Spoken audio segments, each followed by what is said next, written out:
नमस्कार दोस्तों। मैं दिल्ली की जनता को बधाई देते हुए इस प्रेस वार्ता की शुरुआत करूंगा कि दिल्ली की जनता ने पिछले कुछ दिनों में भारतीय जनता पार्टी के कई तुगलकी फरमानों को पलटवाया है और भारतीय जनता पार्टी की सरकार को मजबूर किया कि वो अपने तुगलकी फरमान वापस ले। जिस वक्त पुरानी गाड़ियों के ऊपर बैन लगाने की बात की जा रही थी और कहा जा रहा था कि इनको पेट्रोल और डीजल देना पेट्रोल पंप पर बंद कर देंगे, उस वक्त भारतीय जनता पार्टी की सरकार के मंत्री उछल उछल के, कूद कूद के मीडिया पे कह रहे थे किसी को छोड़ा नहीं जाएगा, किसी को बख्शा नहीं जाएगा, 400 टीमें लगाई जाएंगी पेट्रोल पंपों पे, जब्त कर ली जाएंगी गाड़ियां। और भारतीय जनता पार्टी चुप थी। सिर्फ और सिर्फ अगर कोई विरोध कर रहा था तो वो थे दिल्ली के आम नागरिक और आम आदमी पार्टी, जो एक जिम्मेदार अपोजिशन का रोल निभाते हुए लगातार प्रेस पर पहले दिन मेरे तरफ से बयान दिए गए, वो बयान मौजूद है। दूसरे दिन आतिशी जी की तरफ से बयान दिए गए, वो बयान मौजूद है। और तीसरे दिन मनीष सिसोदिया जी की तरफ से बयान दिए गए, वो भी मौजूद है। और अब भारतीय जनता पार्टी की सरकार द्वारा कहा जा रहा है कि भाई ये तो कोर्ट का आदेश था, इसकी वजह से हमें बैन लगाना पड़ा। तो हमने थोड़ी रिसर्च की, हमने देखा कि पहली बार कोर्ट का आदेश इस विषय में आया नेशनल ग्रीन ट्रिब्यूनल का 7 अप्रैल 2015 को, 2015, 10 साल पहले। और सुप्रीम कोर्ट का आदेश इसके बारे में आया 15 अप्रैल 2015 को। अब चल रहा है 2025। 2015 में एनजीटी ने आदेश दिया, 2015 अप्रैल में सुप्रीम कोर्ट ने आदेश दिया। 2015 से लेकर 2025 तक आम आदमी पार्टी की सरकार थी। हमने पेट्रोल पंप पे कहीं पे भी यह फरमान नहीं जारी किया कि आप पेट्रोल देना बंद कर दे। आपने क्यों किया? जब चोरी पकड़ी गई तो कल मनजिंदर सिंह सिरसा साहब, जो इनके एनवायरमेंट मिनिस्टर हैं, उन्होंने एक चिट्ठी लिख दी सीएक्यूएम को कि साहब आपकी वजह से हमने बैन लगाया, ये बैन हम लगा नहीं पाएंगे। और अपने ही जाल में फंस गई भारतीय जनता पार्टी की सरकार। अपने पत्र में भारतीय जनता पार्टी के मंत्री ने कहा कि 23 अप्रैल 2025 को सीएक्यूएम से इनको डायरेक्शन आई कि पेट्रोल डीजल देना बंद करो, पुरानी गाड़ियों को पेट्रोल डीजल बंद करो। 23 अप्रैल 2025 इनके खुद के पत्र में लिखा हुआ है, सिरसा जी के। और मैं आपको वीडियो दिखाऊंगा सिरसा जी का 1 मार्च 2025 का। एक हफ्ता हुआ था सरकार को बने हुए, 20 फरवरी को सरकार ने शपथ ली। 8 दिन का फरवरी का महीना होता है। 1 मार्च का वीडियो मैं आपको सिरसा जी का दिखाऊंगा। प्रेस वार्ता कर रहे हैं, प्रेस को बता रहे हैं कि हम 31 मार्च से पेट्रोल और डीजल पुरानी गाड़ियों को देना बंद कर देंगे। इसका मतलब आपने पहले तय कर लिया कि दिल्ली के अंदर 61 लाख गाड़ियों को सड़क से हटाकर नई गाड़ी खरीदने के मौके उपलब्ध कराने हैं। यह डिसाइड कर लिया कि दिल्ली की सरकार ने 1 मार्च को सरकार बनने के 1 हफ्ते के अंदर अंदर। और फिर इनकी और सीएक्यूएम की क्या मिलीभगत हुई कि फिर सीएक्यूएम, जो कि केंद्र सरकार के अधीन एक संस्था है, उसकी तरफ से एक पत्र लिया गया 23 अप्रैल को कि भाई ऐसे ऐसे बैन कर दो। और ये तो तैयार थे ही और इन्होंने बैन कर दिया। तो सीधे तौर पे दिल्ली सरकार ही नहीं, केंद्र सरकार का सीएक्यूएम और भारतीय जनता पार्टी की दिल्ली सरकार की मिली भगत में दिल्ली के ऊपर ये तुगलकी फरमान लाया गया और कोशिश की गई कि लाखों गाड़ियां, नई कारें, मोटरसाइकिलें, स्कूटर की बिक्री कराई जाए। और ये पहली बार नहीं हुआ है। आपको याद होगा, इनकी सरकार बनते ही सबसे पहले ये तुगलकी फरमान थ्री व्हीलर के लिए जारी हुआ था। थ्री व्हीलरों के लिए सबसे पहले कहा गया था कि अब से जो नया थ्री व्हीलर आएगा वो ईवी आएगा, और जैसे जैसे कुछ थ्री व्हीलरों की कुछ इन्होंने तय की कि इतनी म्याद जिन थ्री व्हीलरों की हो गई है उनको खत्म करके इलेक्ट्रिक थ्री व्हीलर खरीदने पर ऑटो ड्राइवरों को मजबूर किया जाएगा। ऑटो ड्राइवरों ने इनका विरोध किया, जिसकी वजह से इन्होंने वो फैसला यू टर्न किया, और आज दिल्ली की जनता ने विरोध किया तो इन्होंने ये वाला फैसला यू टर्न किया। मैं एक दुख जो है अपना जाहिर कर दूं, दिल्ली का एक नामी अंग्रेजी अखबार है टाइम्स ऑफ इंडिया, उन्होंने पहले पन्ने पे खबर डाली है, both BJP and AAP oppose to crackdown. Times of India कह रहा है कि आम आदमी पार्टी और भारतीय जनता पार्टी दोनों विरोध कर रहे थे इस बैन का। मैं टाइम्स ऑफ इंडिया से जानना चाहता हूं, अगर विरोध कर रहे थे तो आप छाप क्यों नहीं रहे थे बीजेपी का विरोध? आपको तो 1 तारीख को छापना चाहिए था कि भारतीय जनता पार्टी ने विरोध किया।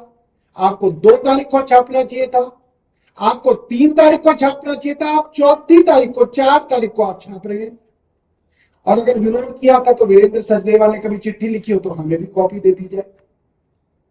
मैं अखबारों से, खासतौर पे अंग्रेजी के अखबारों से निवेदन करना चाहता हूं, आपका काम है जनता की आवाज को उठाना, आपका काम है सरकार के ऊपर प्रश्न पूछना। जहां पे सारी की सारी लड़ाई जनता ने लड़ी और खुद लड़ी, ट्विटर पे लड़ी, फेसबुक पे लड़ी, अपोजिशन पार्टियों ने लड़ी, वहां बजाय इसके कि आप सरकार को क्रिटिसाइज करें कि सरकार ने बिना सोचे समझे एक फैसला किया, आप उस पर भी मिट्टी डालने की कोशिश कर रहे हैं। ये ठीक नहीं। हम इसके तमाम जो पैटर्न है वो इकट्ठे कर रहे हैं और समय पे प्रेस काउंसिल ऑफ इंडिया के अंदर भी इसकी शिकायत करेंगे कि कुछ अखबार लगातार सिर्फ और सिर्फ सरकार का ढोल बजाने का काम कर रहे हैं। ये काम नहीं करना चाहिए, ये गलत है, ये आपकी जिम्मेदारी नहीं है। जिस मिडिल क्लास को आपका फर्ज है कि उसको बताना कि उसके लिए क्या सही है क्या गलत है, इस तरीके से गुमराह करने का काम जो है अखबारों को नहीं करना चाहिए। इसमें कहीं ये जिक्र नहीं है कि बड़ी मजबूरी में दिल्ली सरकार को ये करना पड़ रहा है क्योंकि कोई ऑर्डर आ गए हैं। यहां तो पीठ थपथपाई जा रही थी कि हम ये कर देंगे, हम वो कर देंगे, उसका पेट्रोल रोक देंगे, उसका डीजल रोक देंगे, हम वहां पे इक्विपमेंट लगा देंगे। यहां तो धक्काशाही चल रही थी। यहां ये नहीं कहा जा रहा था कि साहब बड़ी मजबूरी हो गई, हाई कोर्ट का, सुप्रीम कोर्ट का कोई ऑर्डर आ गया, भारी मन से हमें करना पड़ा। ना ना ना ना, यहां पे तो धक्काशाही थी, हम ऐसा कर देंगे, हम ये कर देंगे, हम वो कर देंगे। और ये 1 मार्च को कह रहे हैं कि 31 मार्च से हम बैन लगा देंगे। वो तो 31 मार्च तक इनके कैमरा वैमरा का इंफ्रास्ट्रक्चर हुआ नहीं, इसलिए लगा नहीं पाए। फिर उन्होंने इसको 30 जून से इंप्लीमेंट कर दिया और लगातार कह रहे थे कि नहीं हम नहीं मानेंगे। और सुप्रीम कोर्ट और एनजीटी की बात कर रहे थे, वो ऑर्डर तो 2015 के, कोई नया ऑर्डर आया ही नहीं जो आपके लिए आया हो। आपका सीएक्यूएम केंद्र सरकार के अधीन, केंद्र सरकार उसके अंदर बाबू लगाती है, उसकी तरफ से ऑर्डर, इसकी जांच होनी चाहिए। यह बड़े भ्रष्टाचार की तरफ इशारा है। इसकी जांच होनी चाहिए कि इसके अंदर कौन कौन लोग सम्मिलित थे, कहां यह स्कीम बनाई गई, क्यों यह स्कीम बनाई गई कि इस तरीके का बैन दिल्ली वालों के ऊपर थोपा गया। और कल भी जो पत्र में लिखा गया वो लीपापोती की गई कि 23 अप्रैल के खत के कारण जो है ये मजबूर हो गए, जबकि इनकी अनाउंसमेंट जो है 1 मार्च की आप सबके सामने। बहुत बहुत धन्यवाद।